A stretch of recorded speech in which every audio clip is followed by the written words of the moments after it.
construção da feminilidade, né? Como é que começa a nossa história, né? Todos nós temos uma história.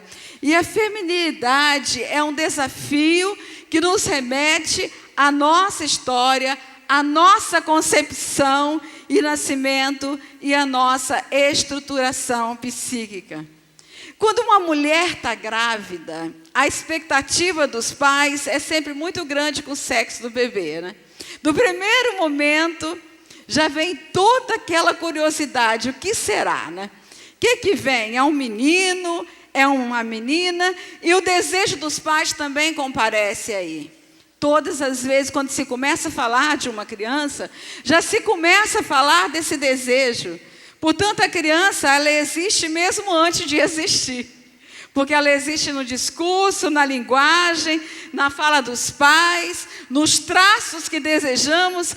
E até interessante quando um casal de namorados está falando sobre o futuro e falando sobre filhos, que começa assim: quantos filhos nós vamos ter? Ah, vamos ter 1, 2, 3, ninguém consegue falar muito mais que isso. Mas se o primeiro vai ser um menino ou uma menina? Por exemplo, na minha casa, quando a minha mãe engravidou pela primeira vez, meu pai queria um menino. Mas como era primeiro, tanto fazia, mas ele preferiu um menino. E aí vim eu, né? Sua filha mais velha. Quando novamente a minha mãe engravidou, ele também queria um menino. E aí, quando a parteira foi dar a notícia para ele, falou: olha, é uma menina. E aí ele ficou um pouco chateado, mas tudo bem, e aceitou a segunda menina. Quando engravidou novamente, e ele estava ali esperando o menino, ele chegou e a parteira falou assim: nasceu. Ele: o que é? Uma linda menina. E ele saiu chateado e voltou um tempo depois. Algum tempo depois, minha mãe engravidou novamente. Aí meu pai na juventude dele, na adolescência, ele perdeu o pai muito cedo. Com 9 anos de idade, ele perdeu o pai. E na adolescência, ele se desviou. Minha avó era uma mulher cristã. Ele se desviou. E ele conheceu minha mãe nesse tempo que ele estava fora. E minha mãe era uma mulher que tinha um desejo muito grande de conhecer as coisas de Deus. Ela casou com ele e foi discipulada pela minha avó. Então, desde o início do casamento, ela começou a ir para a igreja e começou a servir a Deus. Mas, nesse período do nosso tempo de primeiros 7 anos de casado, o meu pai não era cristão. E ao desviar, ele se tornou uma pessoa muito distante de Deus. E minha mãe sofreu muito com isso. Mas, depois das 3 filhas, o Senhor mandou uma mensagem para ele, que estava no tempo dele voltar, porque ele não teria mais oportunidade. Havia um laço de morte para ele. E ele acolheu a palavra e ele voltou para Jesus. E logo depois que ele voltou para Jesus, minha mãe engravidou de novo. E aí, quando minha mãe estava grávida, ele falou: olha, não tem mais problema, venha o que vier, eu estou feliz, o que o Senhor mandar está muito bom. E nasceu minha 4ª irmã. Então, somos 4 mulheres lá em casa, e isso é uma bênção de Deus. Eu amo minhas irmãs. Somos todas muito atuantes na obra do Senhor. Então, a expectativa é muito grande com o sexo do bebê. Mas não basta nascer menina, do sexo feminino.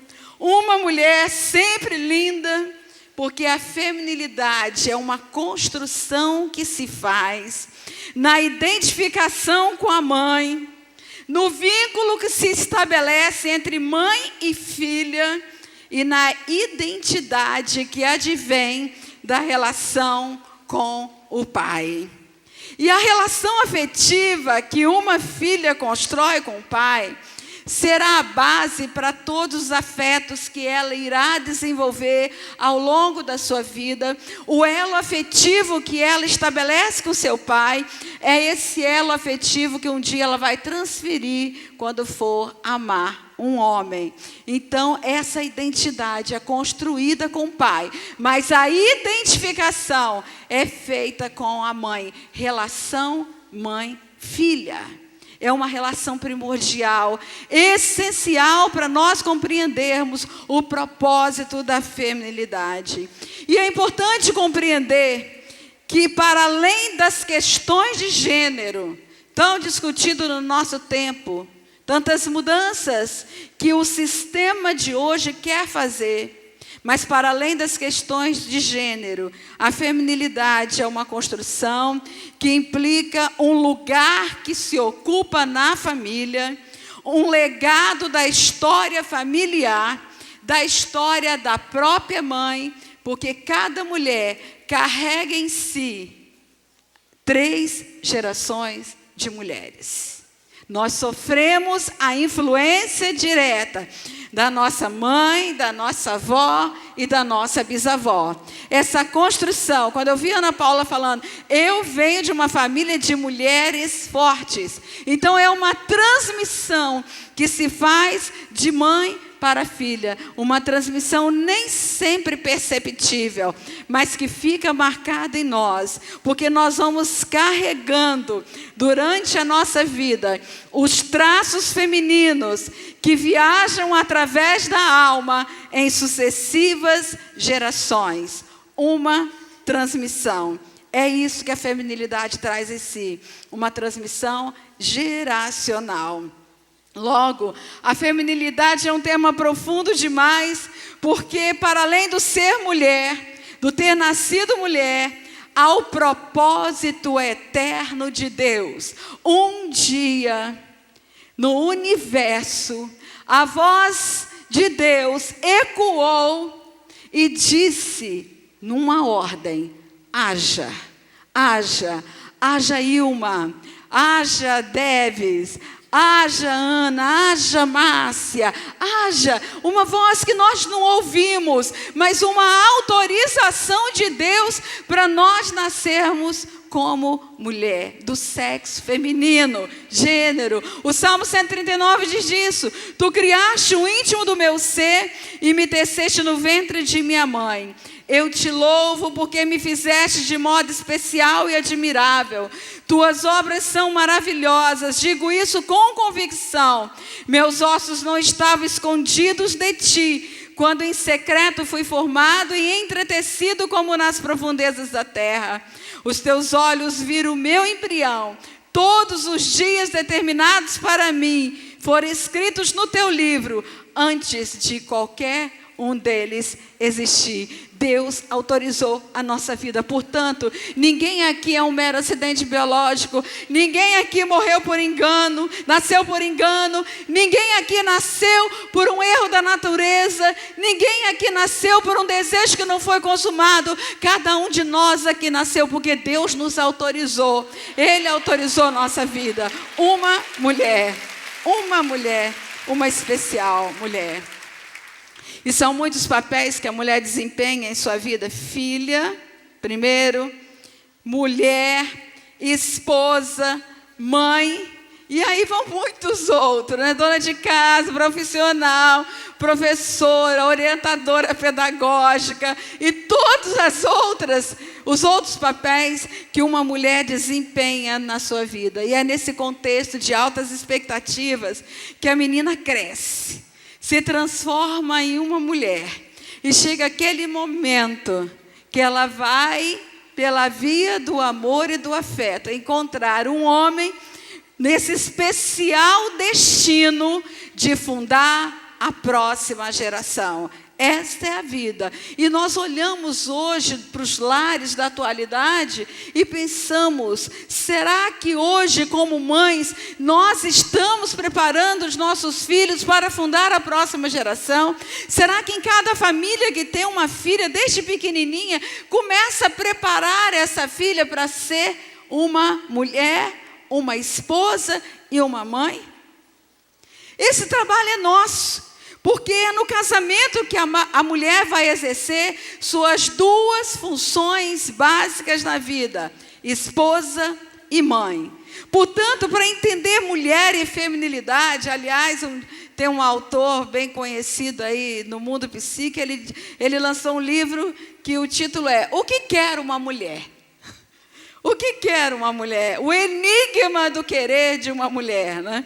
Então, para entender um pouco sobre isso, é preciso começar na família, nos papéis e funções familiares, na nossa família de origem, onde nós nascemos, que dará as bases da construção que nós escolhemos pela via do casamento. E é importante trazer esse cenário à família, porque com todos os paradoxos que nós vivemos, este é o cenário no qual nós construímos a nossa identidade, é na família que nós recebemos as crenças e valores que vão nortear a nossa vida, atitudes e comportamentos, ações e reações que teremos ao longo da vida. As ações são previsíveis, fruto da nossa elaboração mental. Agora, as reações é o que tem aqui dentro. Quem nós somos, como é a nossa estrutura, essas reações que comparecem, muitas vezes quando nós não gostaríamos que comparecesse, e que no primeiro momento, quando nós começamos a amar um homem, essas reações vão comparecer. Mas quem é a mulher de hoje? Quem é a mulher na atualidade? Essa mulher que tem enfrentado crises de diversas espécies, e especialmente o questionamento sobre a sua identidade. Ouvindo homens e mulheres na minha prática clínica, eu percebo nas mulheres o questionamento sobre o seu lugar na vida. Quem sou eu? Qual é o meu lugar? Qual é o lugar na minha família? Qual é o lugar no meu trabalho, na sociedade? Sobre as dificuldades de desempenhar bem todas as funções, porque do momento que a mulher foi para o mercado de trabalho, em nada diminuir as suas funções. As funções só foram acrescidas de muito mais trabalho. As funções permanecem a mesma, porque não dá para delegar, não dá para abrir mão. Então, qual é o meu lugar? Quantas angústias nós estamos vendo hoje na vida das mulheres, que têm se angustiado por não conseguir dar conta de todas as demandas familiares, marido, filhos, trabalho, igreja, a dificuldade de olhar para suas próprias necessidades, o papel profissional que demanda tempo e dedicação, a relação com o homem. E neste contexto vem as questões de parceria, as queixas, que a gente ouve muito isso, sobre a insensibilidade masculina, sobre a omissão, sobre a falta de apoio, de proteção, de cuidado, de segurança, além das rivalizações de autoridade, porque nessa queda de braço, que muitas vezes se vive na família pela questão da autoridade, nessa queda de braço, adivinha quem ganha e quem perde? Não tem ganhadores. Não tem ganhadores. Quando nós entramos numa queda de braço, todos nós perdemos. O marido perde, a mulher perde, a família perde, a sociedade perde, nós perdemos, porque nós entramos numa queda de braço que não tem ganhadores. Mas os homens também se queixam. E as queixas dos homens, que eu ouço muito, é de se sentir sem lugar. Quantas vezes os homens falam dessa dificuldade de encontrar um lugar na família, na falta de atenção feminina, e uma queixa muito constante, que a mulher está mandona, autoritária, masculinizada, sem ternura, sem meiguice, duras, rígidas, disputando o poder. São muitas as crises e conflitos, não apenas localizadas no nosso tempo, mas que vêm acompanhando a relação homem e mulher ao longo da história da humanidade. E onde que começa a construção da nossa feminilidade? Na nossa família. Na família de origem, nesse lugar de transmissão geracional, esse lugar de construção da identidade, e de preparação para a vida. Já ouvimos aqui que a família é o cenário onde nós aprendemos sobre todos os papéis que vamos desenvolver ao longo da vida. É o primeiro campo de treinamento que nós passamos, a primeira universidade.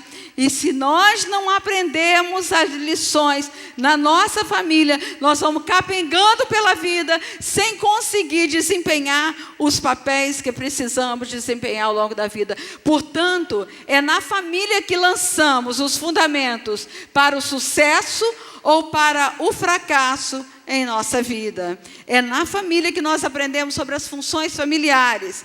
Aprendemos com a mãe a ser esposa. Aprendemos com a mãe a ser mãe. Aprendemos a respeitar a autoridade do marido, que é o pai. Aprendemos sobre as funções de hierarquia familiar. Família tem hierarquia. Família tem autoridade. Deus não constituiu nada nesse mundo sem autoridade. Deus é a fonte da lei. Ele tem a lei em si mesma. A autoridade vem de Deus. Agora, como nós saímos da nossa família de origem, define se nós saímos liberados para a vida adulta, para a maturidade emocional, ou se nós vamos ficar aprisionadas a uma infância mal resolvida, dependentes de papai e mamãe para assumirmos responsabilidades. Nós estamos vivendo um tempo de amadurecimento emocional muito tardio.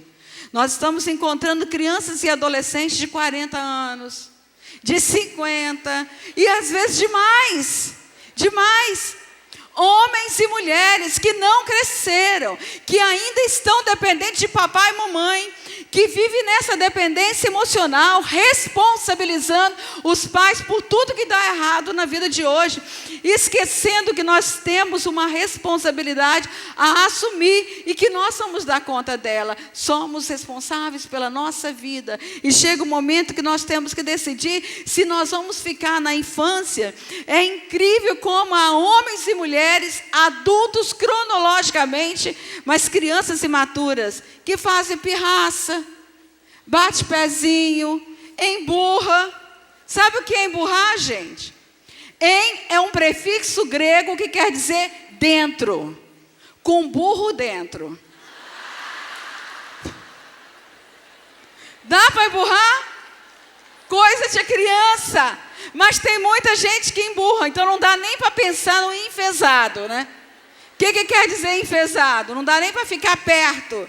Mas isso, gente, se nós olharmos no capítulo do amor, 1 Coríntios 13, que está falando sobre esse amor que vem de Deus, esse amor ideal, esse amor que é um caminho sobremodo excelente, que foge ao mito do amor romântico, porque é um amor que tudo sofre, tudo crê, tudo espera, tudo suporta. No capítulo do amor, quando chegamos no versículo 11, nós vamos encontrar um texto que diz assim: quando eu era menino, falava como menino, pensava como menino, agia como menino. Agora que eu sou grande, desisti das coisas de menino. Está na hora de desistir da infância. Está na hora.